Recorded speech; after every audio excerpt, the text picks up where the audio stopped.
Et comme on l'a déjà dit dans ce reportage, le rapport du Haut Commissariat des Nations Unies aux droits de l'homme, le HCDH, marque un tournant majeur évoquant des risques de génocide et des indicateurs de nettoyage ethnique. Et pour mieux parler et analyser cette situation, on a le plaisir d'accueillir au bout du fil M. Rizk Chahata, qui est analyste politique. Bonjour. Allô? Oui, bonjour et merci pour votre invitation. Merci pour vous. Alors, jusqu'ici, l'ONU s'appuyait principalement sur les ordonnances de la Cour internationale de justice, la CIJ, en exigeant directement qu'Israël empêche un génocide et en mentionnant un nettoyage ethnique. Quelle est la portée symbolique et juridique, bien sûr, de ce changement de vocabulaire de la part du HCDH? Enfin, les Nations Unies se réveillent. Ils étaient silencieux pendant longtemps. Et appeler un cas, et il fallait le faire depuis longtemps, mais il vaut mieux tard que jamais. On sait que Israël a fait des crimes de guerre à Gaza, des crimes de l'humanité. On sait que M. Netanyahou mérite bien d'être traduit devant le tribunal international pour répondre de ces actes. Tuer des civils, des enfants, des journalistes, des femmes, des vieilles personnes, aujourd'hui en 2026, c'est inacceptable. C'est pas au nom de 7 octobre qu'on doit se venger des civils. Donc, M. Netanyahou, il doit payer, il doit faire face à ces actes, lui et M. Ben Gvir et toutes les personnes qui étaient autour de lui, le gouvernement israélien, qui ne méritent pas déjà de diriger Israël. Ils doivent se traduire au tribunal et se faire juger comme les principes, la charte même des Nations Unies qui prévoit tout cela. Donc, ils ont été silencieux pendant longtemps et heureusement que justice sera faite avec cet acte, bien sûr.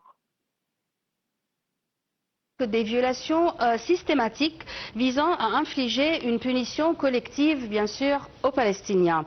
Comment le tribunal international fait la différence entre les crimes de guerre à grande échelle et une entreprise génocidaire?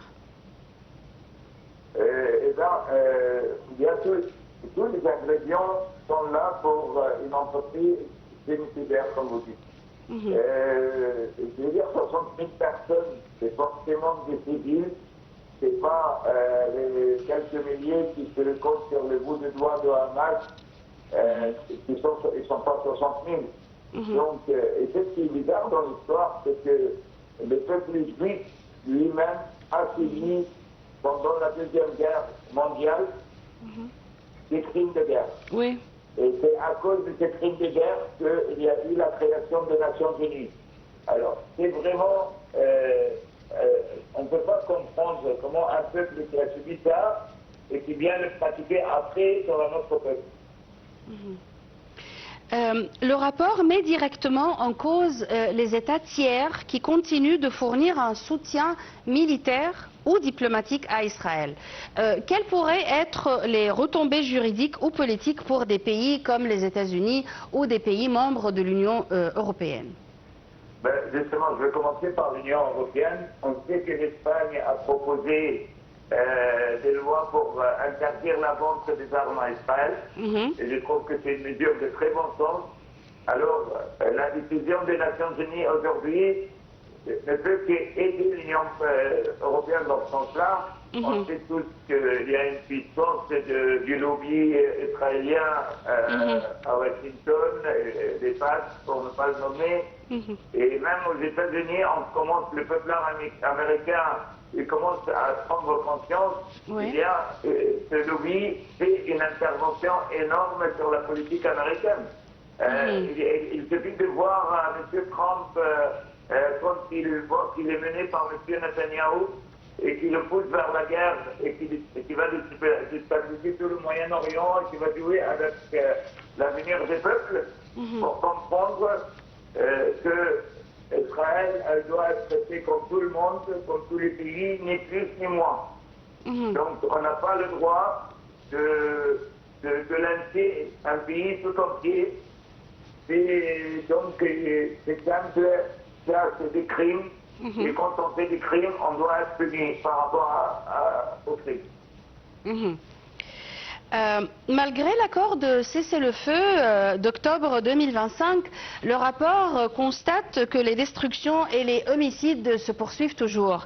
L'ONU dispose-t-elle vraiment de leviers réels pour cesser ces atrocités ou bien le rapport va rester lettre morte? Écoutez, on voit que clairement deux poids et deux mesures.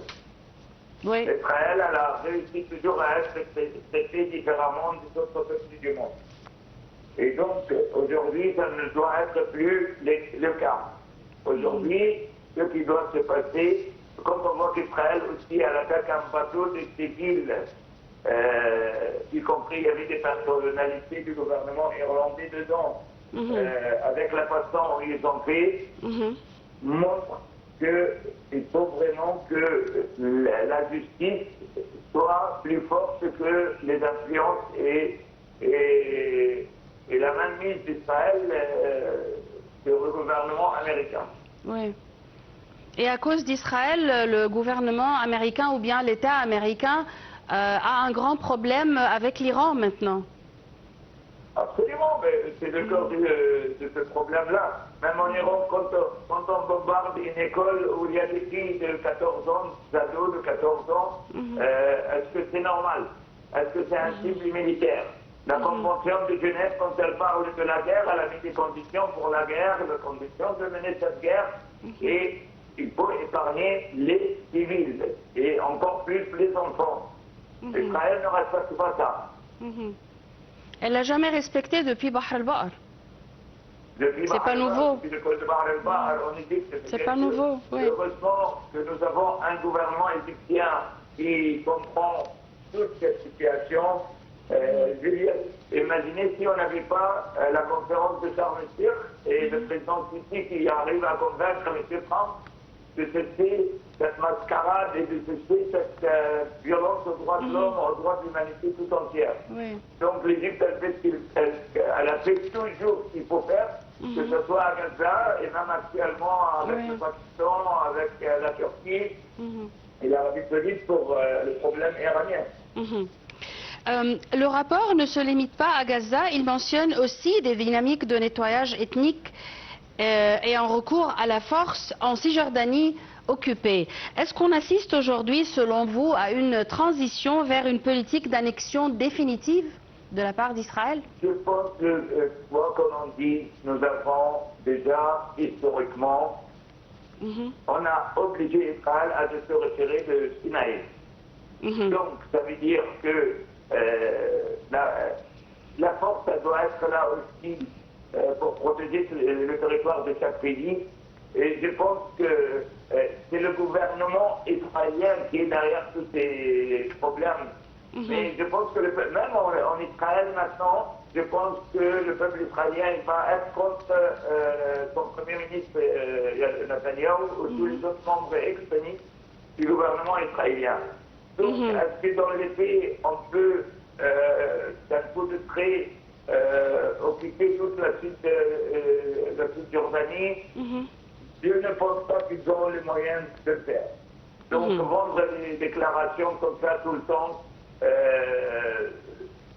il y a des peuples qui sont là, et ces peuples-là, malgré, vous voyez, Gaza depuis plusieurs années, c'est pas d'aujourd'hui le problème de Gaza, pensez même à 2006 avec le Liban, pensez au Liban aujourd'hui également, Israël, elle doit se retirer aussi du Liban. Israël, dans les années 80, elle a occupé une capitale arabe, Beyrouth, pour ne pas le dire, pour la première fois, mais elle était forcée avec Sharon de partir. Et donc, pareil, ils étaient forcés à partir du Sinaï, et donc, je veux dire que c'est les peuples qui sont le plus importants dans chaque histoire. Quelle qu'elle soit une armée puissante ou pas, maintenant on a vu des nouvelles équations pour les rapports de force, on a vu que les drones peuvent battre des missiles à $1 million. Et donc l'équation de rapport de force militaire a changé dans le monde. Israël rejette systématiquement les accusations, les qualifiant de biaisées. Comment la diplomatie israélienne peut-elle manœuvrer face à des documents officiels parvenant de l'ONU? Écoutez, c'est pour la même cause que comme M. Netanyahu qui risque d'être arrêté dans plusieurs pays dans le monde. Il va librement à Washington et il parle à notre France comme si rien n'est passé. Donc là, ce n'est pas la justice qui domine le monde, c'est la force. Et donc lui, il compte sur la force américaine, mais à la fin, tout ça va changer parce que quand on est tout un seul pôle, c'est-à-dire les États-Unis d'Amérique, et qu'on rentre dans un monde à quatre pôles maintenant, les États-Unis, la Chine, la Russie et l'Europe. C'est plus le même rapport de force où les États-Unis doivent dominer le monde avec la force. Et quand on est à 4 puissances, on est obligé de mettre la justice. Le HCDH précise qu'Israël lui refuse toujours l'accès au territoire pour enquêter. En quoi cela affecte-t-il la crédibilité de ce rapport ou de n'importe quel rapport fourni par l'ONU? Ils étaient très patients avec Israël pendant des décennies et je pense aujourd'hui, même cette donnée importante, elle va changer. Et je pense qu'Israël, elle va être traitée comme tous les pays du monde parce que la conscience de l'humanité tout entière est en train de voir ça. Aujourd'hui, on n'est pas dans les années 50 ou 60. Aujourd'hui, l'info, elle passe avec une vitesse de la lumière d'un endroit à un autre. Et toute la planète Terre, toute la population sur la Terre voit tout ça. Et il ne comprend pas pourquoi un petit pays comme Israël, avec une puissance militaire importante, appuyée par les États-Unis d'Amérique, peut faire ce qu'elle veut sans respecter aucune loi, aucune règle. Je pense que ça va être terminé tout ça bientôt. Je vous remercie infiniment, Monsieur Rizk Chahata. Je répète que vous êtes analyste politique. Une petite pause et je reviens tout de suite.